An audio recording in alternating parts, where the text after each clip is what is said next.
Hey guys, welcome back to Moreno Boxing TV. I'm your host, Carlos Moreno. Just to introduce myself really quickly for those of you who don't know me, I used to be an amateur boxer. Started in 2007, 8, around there.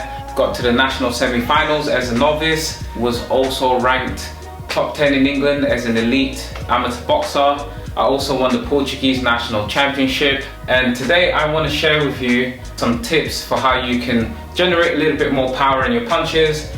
The concept of what I call punching through, I thought would be a good idea to share with you, and it will help you on your journey. So before any further ado, let's get ready to boxeo. So you want to get more power in your punches. You realize that you're sparring and a lot of the time you're throwing these punches and it feels like the opponent doesn't feel the punches. There's no power behind them. There's no weight behind your punches, and you're getting tired, you feel frustrated, and the opponent just walks through your shots. So you're throwing your shots out, the opponent just keeps walking forward, marching straight at you. What do? The first thing is you have to understand that to generate power into your punches, it's not about how big or how strong you are. You need to be able to generate rotationary power into your shots. That comes from rotating your hips, shoulders and your feet to generate maximum power. The next step you want to make sure you're aware of, you need to fully extend your arm. Some people do the rotation part correctly, but they punch a bit too short, so they throw in here and they throw their jab and it doesn't quite fully come out. So what you want to do is make sure that when you jab, you get a full extension. What that's going to do is not only increase the power in your shot, but it's going to stop the opponent from just walking straight on. So if you have your arm bent like this, the opponent can easily just put some pressure behind that and it's easier to bend your arm. But if you lock out at the elbow, it makes it a lot harder for the opponent to just walk through your shot. But the main thing that you want to consider when you're trying to get power into your shots, guys, is understand the concept of following through your shots. They have this idea in many other sports. For example, basketball. In basketball, when you shoot for the basket, you want to follow through with your hand and you want to make sure that you're just kind of elongating your arm to kind of aid the ball to go into the basket. Commitment is so much bigger than just a technique. This is why I wanted to share this with you guys, because it's not just the idea of following through on your punch and just getting a full extension without actually applying any thought behind it. Because if you think about it, when you fully extend your arm and you reach in with your punch, it's going to be ineffective. Why? Because you're leaning forward, you're more likely to get hit, you're not rotating the hips, your chin is going towards the opponent. It's not a very safe thing to do. The idea of following through has to have rotation, hip, shoulder, and then extension by locking of the arm. That's how you do a follow through. You don't follow through with your head, you follow through with the fist, okay? One martial art that we can refer to is karate, where they actually have to punch through a brick or a plank of wood. The idea of following through is a lot easier to understand if you think of a plank of wood in front of you. Just as they do in karate, they rotate their hips and they want to punch through the target and then snap the board.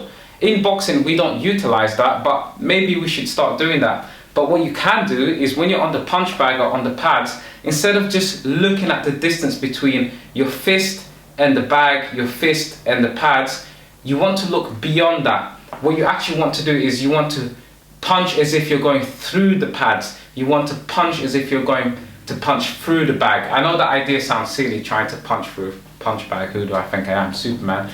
But that is how you actually generate power in your shot.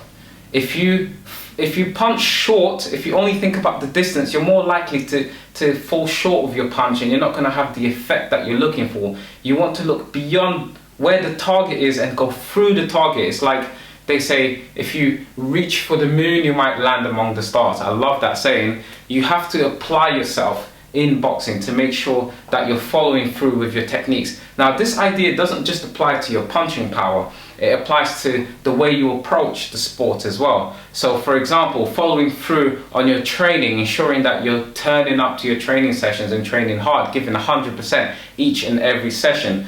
following through in your sparring, ensuring that you're sticking to the guidelines that your coach gave you. For example, if you're working on your defense, you need to apply mental energy and concentration to ensure that you can execute very good defense. Imagine there's a doorway in front of you, and when you want to follow through with your feet, what you want to imagine is that you're stepping through a door, okay? There's a door and you want to step through the door. What I see a lot of people doing is being very timid with their footwork. They come in like this, and then they back off, and they're very scared to commit their feet to have the correct position to land the shots that they're looking to land. If you're scared to commit your feet and you don't fully commit with your punch, then you're, again, more likely to fall short and get countered. So that's how you commit with your feet. Once you know you have the right range for your attacks, you should commit with your hips and your shoulders. So if I'm not too far away and I'm close to my opponent, what I want to do is fully rotate my hips and my shoulders into the punch. And what I'm trying to do is trying to punch through my opponent, really. I know that sounds crazy, but the way I visualize it is me hitting my opponent and their head snapping back like this. This is what the effect that I want to cause if I'm sparring. I want to hit them so that their head snaps back. I don't want to just tap them in the nose and then they counter punch me because no damage has been caused. This is the sport. Yeah, I know it sounds very violent, but this is the sport that we're in. So in our boxing stance, we've followed through with the feet first, followed through. We've got the right position. We're here, elbows pointing straight down, proper guard, and now we know we can land the shot that we want to land. We want to maximize the opportunity. So what we want to do is, if you're going to jab, is rotate, chin down, okay? And then you're going to set up the right hand. Because now you're here, you can set up pushing off that back leg, boom, and drive in the shot. That's how you're going to get maximum effect on your punch, yeah? There. Don't overextend if you're close range. You have to pick your punches. For example, if I know I'm mid-range, I know that I can follow through on the straight shots. But as soon as my opponent slips a punch and gets on the inside, I want to commit with the uppercut, I want to commit with the hook, I want to commit with short body shots, I want to commit with down here, up to the chin, but you still want to commit with your punch. So when I throw the uppercut, I'm trying to knock his chin up into the air. Bang. Bang, knock my opponent's chin up into the air. If you uppercut like this and you don't follow through again, you're just going to tap their chin and they're just going to walk right through your punch. The idea of fully committing to your technique is really important, guys. So ensure that you have the right attitude when you're also doing your drills and you're practicing techniques. Even if it's something mundane like skipping and you don't really enjoy it, you have to have the attitude of following through, because every 1% improvement in your boxing ability is going to contribute massively overall to your overall growth in boxing. Okay, so I'm just going to do a little bit of shadow boxing now, guys, and I'm just going to show you how I follow through, how I practice that concept of following through with my punches. So I'll be here shadow boxing. Normally, guys, what I'll be doing is taking smaller steps to try to get to my opponent, safety steps, smaller steps. But once I've established my rhythm and I know that I can land heavy shots, I'm going to be committing a bit more and following through with my feet, ensuring that I'm taking much bigger steps to close the opponent down, so that when I do throw a punch, it's going to have more weight behind it, as opposed to just throwing small punches with small steps. I'm going to actually be committing a lot more and getting a lot more power into that shot. Why is it really important to commit to your punches in boxing and actually follow through with your shots? The reason for that is because you don't want the opponent to just overwhelm you and just be able to rush straight at you and give you no time to think. If you guys watch my sparring matches on my YouTube channel, just go and have a look. I've got some fights on there as well. You notice that I utilize the jab a lot. Not only do I utilize the jab for measurement and rhythm, I actually throw very heavy jabs. And why do I do that? Some people might think, oh, he's just wasting energy throwing these heavy jabs. The opponent's actually taking damage, it's slowing them down, it's offsetting their rhythm. And when their head is snapping back as they're taking shots, it's going to act as a deterrent that's going to stop them coming straight at me. It's going to buy me time, I can think, I can plan other shots, I can step off to the side, I can disengage the situation. So it's really important to know how to follow through.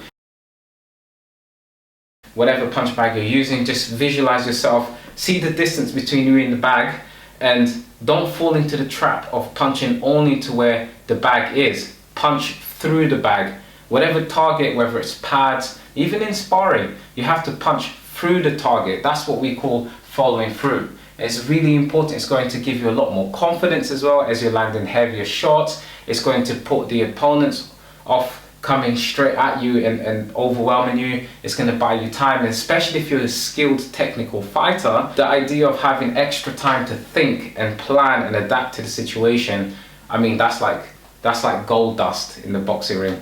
So guys, yes, that's what I want you to do. I want you to practice that, even if it's at home and you're just shadow boxing. Practice extending, following through with your shots. I'll show you a little bit more shadow boxing so you can see what it actually looks like.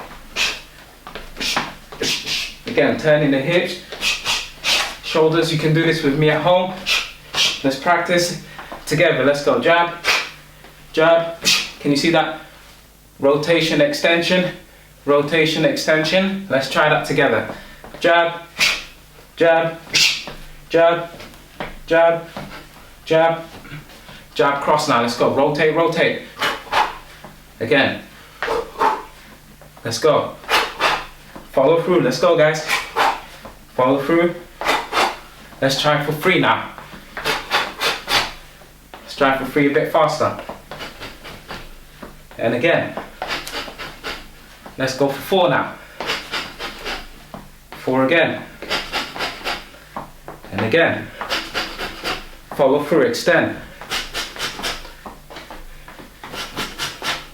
If you see my shoulder coming through, tucked in, protecting my chin, okay? So that's what I want you guys to go away and practice. Have fun with it, enjoy shadow box. You don't need too much equipment with boxing. That's what I love about it.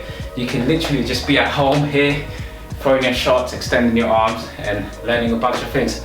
And remember guys, this is not just about boxing technique. This is for life, okay? Follow through with whatever it is that you're trying to do. Peace.